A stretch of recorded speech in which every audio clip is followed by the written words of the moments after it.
അമ്മു സജീവന്റെ മരണത്തിൽ 3 നഴ്സിംഗ് വിദ്യാർത്ഥിനികളെയും കോടതി 14 ദിവസത്തേക്ക് റിമാൻഡ് ചെയ്തു. ആത്മഹത്യാ പ്രേരണ ഉൾപ്പെടെയുള്ള കുറ്റങ്ങളാണ് ഇവർക്കെതിരെ ചുമത്തിയിരിക്കുന്നത്. കോടതിയിൽ നിന്നും പുറത്തിറക്കിയ പ്രതികൾക്ക് നേരെ ABVP കരിങ്കൊടി കാണിച്ച് പ്രതിഷേധിച്ചു.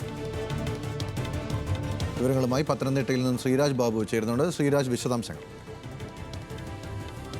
ഗൗതം, അമ്മു സജീവിന്റെ മരണത്തിൽ നിലവിൽ പോലീസ് കസ്റ്റഡിയിലുണ്ടായിരുന്ന 3 സഹപാഠികളെയും കോടതി 14 ദിവസത്തേക്ക് റിമാൻഡ് ചെയ്തു. പത്തനാപുരം കുണ്ടയം സ്വദേശി അലീന ദിലീപ്, ചങ്ങനാശ്ശേരി സ്വദേശി അക്ഷിത, കോട്ടയം അയർക്കുന്നം സ്വദേശി അഞ്ജന എന്നിവരെയാണ് നിലവിൽ കോടതി റിമാൻഡ് ചെയ്തിട്ടുള്ളത്. പ്രതികളെ കൂടുതൽ ചോദ്യം ചെയ്യണമെന്ന് പോലീസ് കോടതിയിൽ ആവശ്യപ്പെട്ടു.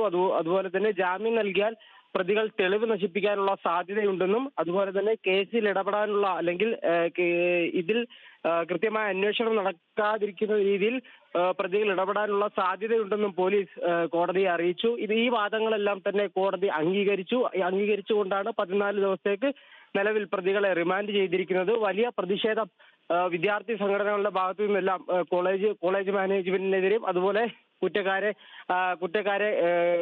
കുറ്റക്കാർക്കെതിരെ കൃത്യമായ നടപടി ഉണ്ടാവണമെന്നെല്ലാം ആവശ്യപ്പെട്ടുകൊണ്ട് വിദ്യാർത്ഥി സംഘടനകളടക്കം രംഗത്തെത്തിയിരുന്നു. അതിനു മുൻപേ തന്നെ കുടുംബം മരണത്തിൽ ദുരൂഹതയുണ്ടെന്ന് ആരോപിച്ച് രംഗത്തെത്തിയിരുന്നു. ഇതിനെല്ലാം പിന്നാലെയായിരുന്നു ഇന്നലെ സന്ധ്യയോടെ 3 പ്രതികളെയും വീടുകളിലെത്തി പോലീസ് കസ്റ്റഡിയിലെടുത്തത്, പത്തനംതിട്ട പോലീസ് കസ്റ്റഡിയിലെടുത്തത്. തുടർന്ന് ചോദ്യം ചെയ്യലുകൾക്ക് ശേഷം ഇന്ന് കോടതിയിൽ ഹാജരാക്കുകയായിരുന്നു. എന്തായാലും പോലീസിന്റെ വാദങ്ങളെല്ലാം നിലവിൽ കോടതി അംഗീകരിച്ചിട്ടുണ്ട്.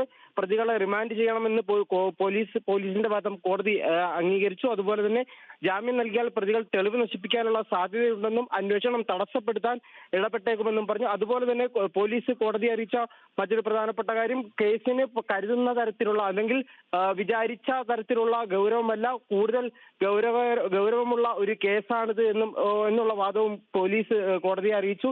ഈ വാദങ്ങളെല്ലാം നിലവിൽ കോടതി അംഗീകരിച്ചുകൊണ്ട് തന്നെയാണ് 14 ദിവസത്തേക്ക് 3 പേരെയും റിമാൻഡ് ചെയ്തിരിക്കുന്നത്. ഗൗതം. ശരി ശ്രീരാജ് ബാബു, ഇപ്പോൾ വിശദാംശങ്ങൾ പങ്കുവച്ചത് പത്തനംതിട്ടയിൽ നിന്നും ശ്രീരാജ്.